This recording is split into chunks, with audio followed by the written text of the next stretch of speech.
this is Pamela Worth, and today I am here with Kathy Williams.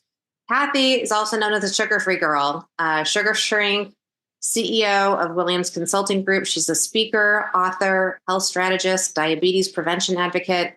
She helps busy professionals eliminate sugar addiction and cravings in 90 days without giving up taste or roller coaster diets. Thank you so much, Kathy, for being on. Sugar is a huge part of people's lives, and I don't know if people really understand the danger that it really generates in all elements of health and wellness. It's not just in physical health, like weight gain that I think some people think of, but it literally affects your mood and sleep and all these other things. So thank you for being here. No problem. It's an honor for me to be here with you. Thank you, Pam, for having me. So how did you get into this journey? Tell us a little bit about your background and why you're doing what you're doing and what you're doing, types of people you love to work with. Yes, yes. Well, I love to work with families, actually. And the reason is that, we just celebrated Mother's Day. And the fact is that women rule the world.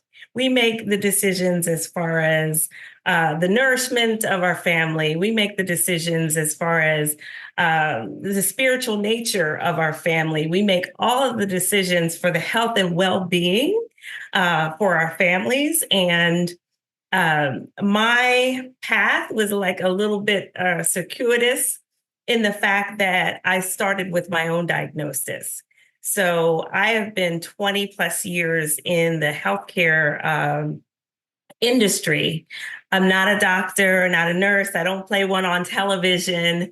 But I've been 20 years working with pharmaceutical companies, medical device companies, the vaccine companies, clinical diagnostic companies. So the doctors that the devices that actually test your blood to make sure that we understand what's going on with your systems, manufacturers. So I have been throughout the healthcare world in a marketing and strategy perspective. I've had a lot of different roles, and I've seen, Pam, the connection between chronic disease and metabolic health. So your cholesterol, blood pressure, and diabetes or high blood sugar.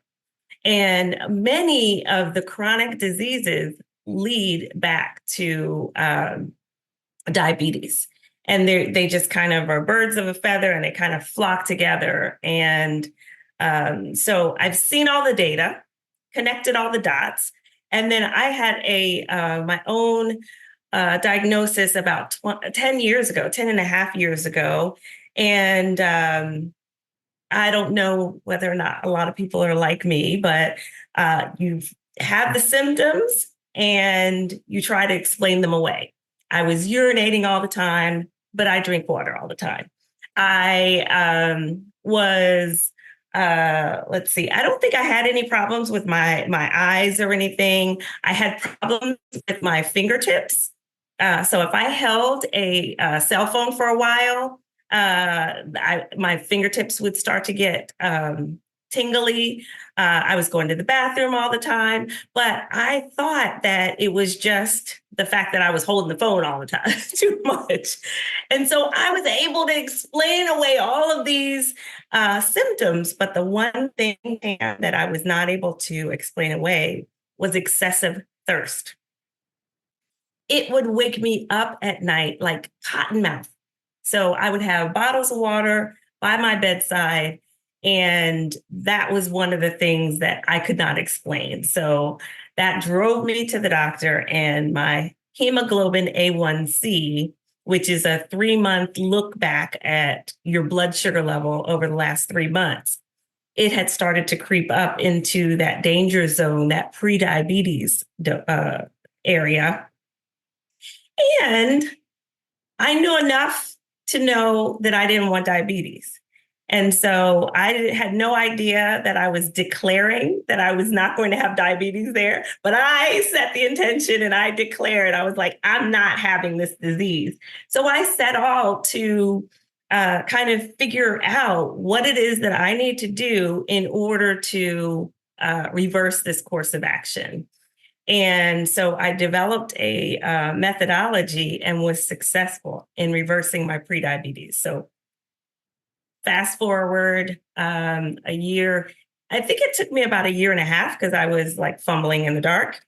Many people don't realize that when you get a diagnosis like this, you just get a pamphlet and go to the nutritionist. And when I got to the nutritionist, I actually fought with her. I was like, I thought all you had to do was if you're going to have sugar or have a carb, just have a protein with it so it doesn't spike. It's a gentle roll as far as your blood sugar level.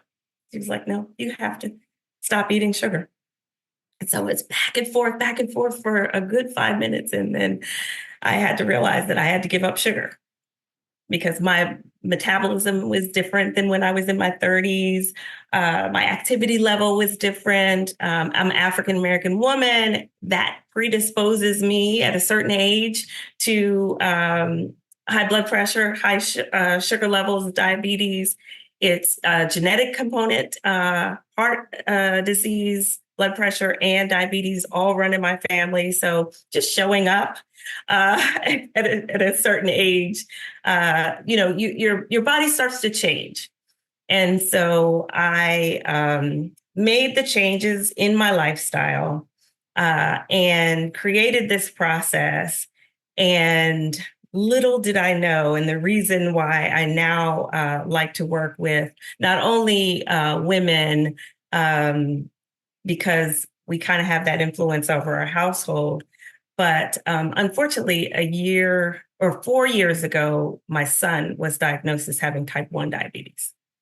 And so my results were phenomenal. I had a 10% reduction in my weight, 11% reduction in my hemoglobin A1C, flat stomach, first time after having 3 kids in my adult life. And I dropped 4 dress sizes. And I've been able to sustain it all over the last 4 years or 10 years, 10 and a half years. But what I didn't realize was the fact that all of that was going to help me to help my son in the fact that he was diagnosed with having type 1 diabetes. And because he saw the way I ate, he saw the things that I ate were kind of normal. They taste good. I had great alternatives. I'm known as the sugar-free girl because I am the queen of sugar hacks and carb hacks. You give me a situation and I've got a hack for it. And so things like cocoa-covered almonds, I would have, in the pantry, and I would put these in my kids' lunch. And, at that time, it was just a treat for them, but it only has 3 grams of sugar in it for 24. So a good handful only has 3 grams of sugar. So he started to make the shifts in his, the way he eats and his lifestyle, and he had a 50% reduction in his hemoglobin A1C. And 4 years later, he's still making insulin. So that's what I'm here to really share with you is number one, it's possible to reverse this and you become an advocate with your healthcare physician. But number two, it's not just because you have this diagnosis doesn't mean that you have to walk through the steps and the procedures and the medicine and everything else. Now, I'm not saying that he's off medication because he does need and require insulin to be able to eat, and or else his blood sugar will be high. But I'm telling you that the amount of insulin that he is taking is the same amount that was taken 4 years ago. And he still is making islet cells and beta cells, and he is still making insulin. So his body, had I been the mom that says, and I've heard this from other type 1 diabetic parents, oh, I just let them eat whatever they want to eat. They just cover the carbs. We made the conscious shift to make sure that he changed the way he ate. And as a result of it, his body is still functioning, not at peak performance, because he still has to take that external. But I am almost 99% sure that I'm going to be able to reverse him as well, because he's still 17-year-old boy. And so he doesn't eat the exact way I eat. However, his palate is changed. His maturity is increasing, and he's going to, I believe, be able to reverse his Um, type 1 as well. and he probably feels a lot better than he did. He does. He does. He's able to He's old enough to focus. understand the feeling between feeling good and feeling bad. Yes. Um, yeah, I think that's fantastic. You touch on something which I think is really important. When we went through this with our son, granted he had an autoimmune disorder, um, it took the entire house going gluten free and sugar free. Otherwise, it's just too hard. Um, I don't know if you found that too, that at least in your journey, it was much easier if everybody's, or if we're only buying groceries that fit a certain thing. And when you go out, fine, you can go ahead and cheat or whatever, but just not even bringing it into the house. Well, that is, I think that's an approach. I had the opposite, because when I started on this journey, it was only me. And so when, in my household, at the end of the school year, we go and get ice cream. And I was still going to get ice cream with the kids. However, I was having an ice cream cone, and everybody else was having ice cream on their cone. So I recommend, especially starting out, if you're going to have something with sugar in it, have something that's 5 grams of sugar or less.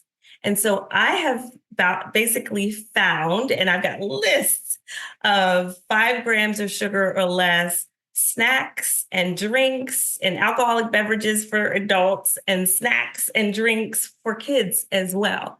And so because I had to live it, when everybody was snacking on ice cream at the end of a meal, I was having a kind bar. And then I graduated from having this granola bar, basically. It's got 3 grams of sugar, to now I have berries at the end of a meal. 10 years ago, they didn't have a lot of candies with stevia or with monk fruit in them. But Russell Stover's has a whole line of, this one is a peanut butter chew, but they've got like M&M type of candies. They've got like the little turtles. They've got caramels, which was my favorite, still is. And so having these alternatives help you to be in the midst of a family that is eating all the things, and you're still able to participate. And then, like I said, I teach a gradual method of, using things like a kind bar to help your sweet tooth. So I would keep these in my purse. I would keep them in the car. And, if I went on a business trip and had a luncheon or whatever, I had that when they were having tiramisu. Now I know it's not the same. It's not the same as tiramisu, but it helps me to be able to participate, to have something that I wouldn't normally have, and be able to keep my lifestyle, because I don't want diabetes. I'm not going to get diabetes. And so I have these little, I call them sugar hacks, if you will, that allowed me to take this journey, even though my family was not. And the great thing is we are the influence in our house. And so when I put out cucumbers and green peppers with pesto on a Saturday, with maybe grapes for the kids and strawberries and blackberries and blueberries, when everybody is grazing, they're grazing on those types of things, and they're not thinking about the Doritos or the chips. So having these alternatives helped me to, just gradually give them an opportunity to choose or not to choose. But they saw the effects that it's had on me. They saw how it's having an effect on my youngest. And my oldest is now kind of asking questions. Should I be doing this? Should I be doing that? So the influence, I think, matters, number one. And number two, if you have alternatives, you can kind of transition and then, no one, I mean, I don't remember the last time I bought uh, Doritos, and we used to buy them every week. And so it's just become a gentle sway into this new lifestyle as opposed to I'm doing this, so everybody has to do it. Yeah, well, that's very kind of you. So, talk to us a little bit about your experience. So, first of all, let's just talk about the glycemic index for a second. So, Yeah. what is it? How do you measure it? What's high? What's low? Let's talk about that because I think a lot of people hear about it and it's like, oh gosh, that sounds bad. But I mean, there's varying degrees of all of this and maybe some greater understanding. Yes, yes. So the one thing I want you guys to walk away with is there is a way for you guys to determine what to eat, and that is using the glycemic index. The glycemic index is just merely a scale between 0, which is water. I don't think I have a bottle of water. I do. I always have a bottle of water. So there's no sugar in water. And then regular sugar is 100. So it's a scale between 0 and 100 that will tell you how your body will break down the carbs that are in the foods and things that you drink. And so it will kind of give you an indication on whether or not your blood sugar is going to spike or whether or not it's going to what effect the foods and drinks that you would consume have on your body. And then I want to make sure that you also understand and kind of use sugar and carbs kind of interchangeably because carbohydrates break down in your body to simple sugars. And so that's why you use the glycemic index to kind of understand how your blood sugar level is going or how your body is going to react to the carbs that you eat. And it kind of correlates to the blood sugar level. So anywhere from 0 to 55 is in the low range. So your berries, your grapes. Grapes are on the high end of the low range, but they're not going to spike your level as much as maybe watermelon, which is an 85. So remember, I said sugar was 100. Watermelon is 85. So just that one simple swap of melons to berries, which are around 15, maybe 30, there are varying degrees, no matter depending on the source, but just as long as you're consuming something or changing from something that is higher glycemic index to lower glycemic index, you will see a difference in your body and your body's ability to break down the things you're eating and drinking without the spike in your blood sugar. So I mentioned sweeteners, the monk fruit, the stevia, that chocolates 10 years ago didn't have those. They had artificial sweeteners. And I will be the first to tell you that that's what I used because there were no other alternatives. I have been eating and drinking for 40 plus years, Pepsis and Oreo cookies and you name it. And so I used artificial sweeteners as that bridge, as I was kind of gradually moving down. I knew they caused cancer, but I've been eating and drinking them for years and years and years. So I used them for about 1.5, 2 months. And then I moved to more of the natural sweeteners. I don't like honey, so I didn't use honey, but agave is a lower glycemic index food than honey. Artificial sweeteners are again up there in the 85 range, where stevia and monk fruit are two natural sweeteners that are like 0, maybe 15, depending on the, like I said, the scale. Melons are in that medium range. Pineapple are really high. Banana, like I said, even though banana is in the high end of the low scale, so it's under 55, I've chosen to switch out to kiwi because it's lower in the low glycemic index scale. Anywhere from 55 to 69 is medium. And then anything 70 or higher, you might as well just be eating sugar. Those are the high glycemic index foods. And so I recommend, if you just use the glycemic index to help you to make those choices, and you can use Google. You can ask Alexa, what is the glycemic index for a potato? Usually she answers. And then you can start playing around with it. So what's the glycemic index of cauliflower? Alexa, stop.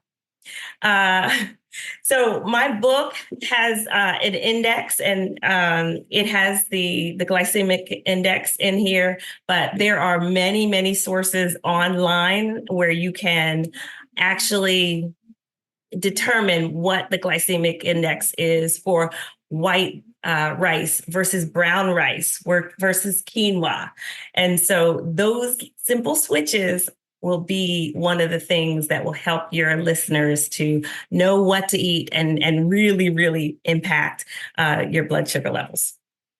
Yeah, and all the information about erythritol. I mean that really upsets my stomach. And it's super sweet, so it kind of makes you wonder what's really going on there. And maybe there will be some additional information coming out over time. But I really do like what you're saying about monk fruit and stevia. Yes. Dates, I'm assuming those are pretty high. And dates are not. They're low in the glycemic index. Alexa, what is the glycemic index of a date? The glycemic index, the glycemic index, GI, a date equals to 70.0, and the classified it as a high GI food. Right. It is high. Yeah, I thought it tasted too sweet to be good. Yeah, you're right. Dates are. But you can use things. Alexa, what's the glycemic index of agave nectar? Agave nectar is low on the glycemic index, coming in at 17. 17. So agave nectar is 17. And so if you want to use agave, it's a natural sweetener. And it's not going to spike your blood sugar as much as dates, as much as artificial sweeteners. Like I was definitely a Pepsi fiend and a Starbucks queen. And I went from regular Pepsi to diet Pepsi for a short period of time. And then I transitioned to unsweet iced tea using stevia, and then monk fruit became more pervasive. And those little packets that you get, I carry them around with me in my purse, in the car, everywhere I go. And so I just order an unsweet iced tea if I'm not drinking water. And also, I used the seltzer waters. So LaCroix has a great flavor, and you're not going to get the caffeine. You're not going to get all of the sugar in there. The only thing I would caution you is that, and I've kind of transitioned off of that as well, is the carbonation kind of leaches the calcium out of your bones. So that's just something that you just need to factor in. But again, I used it because I was drinking sodas and I wanted an alternative to that fizz and everything.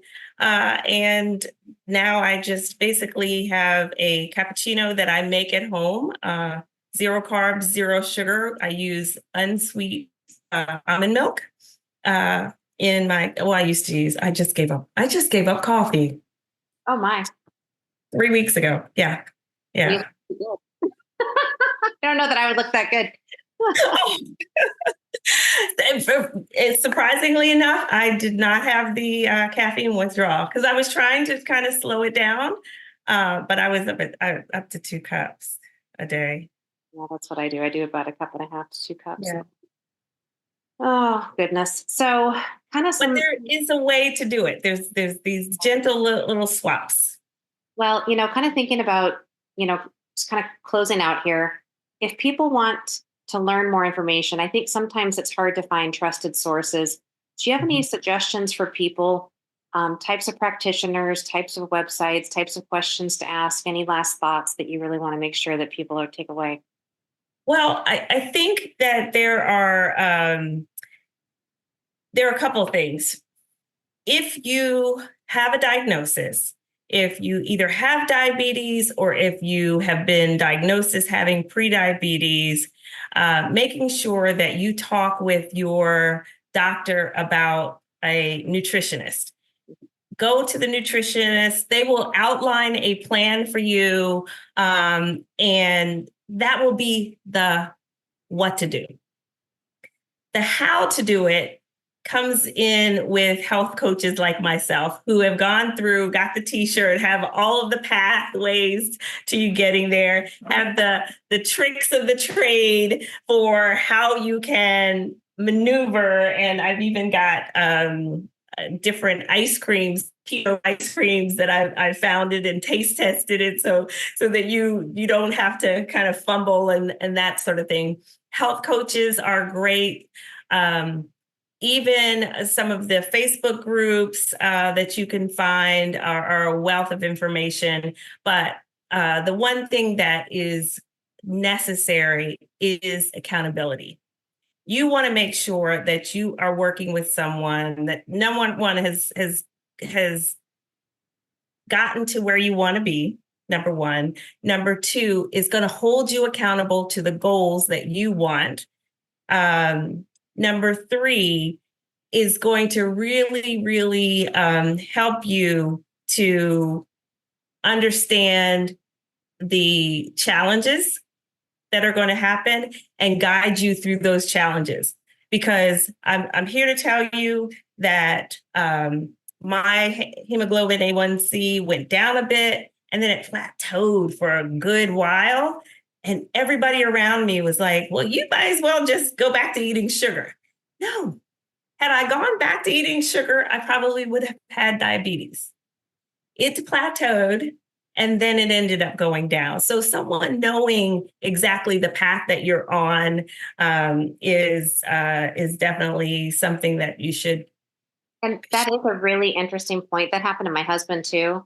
It started to go down, and then all of a sudden it started to go up again for like 3 to 6 months. And he was so upset and so just deflated. And then all of a sudden it went back down again and stayed down. So Yeah. just It's happened to me as well. I mean, mine plateaued and it stayed down for several years and now it's going back up.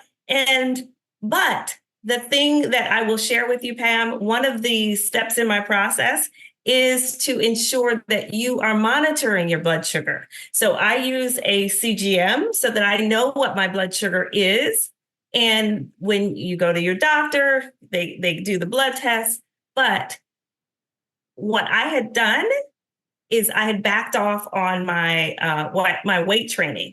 Mm. So I was walking, I was doing the cardio, but I wasn't doing as much weight training. So really understanding all of the levers: stress, sleep, physical fitness, what you're eating, your lifestyle, all of the things. There are so many factors that come into play.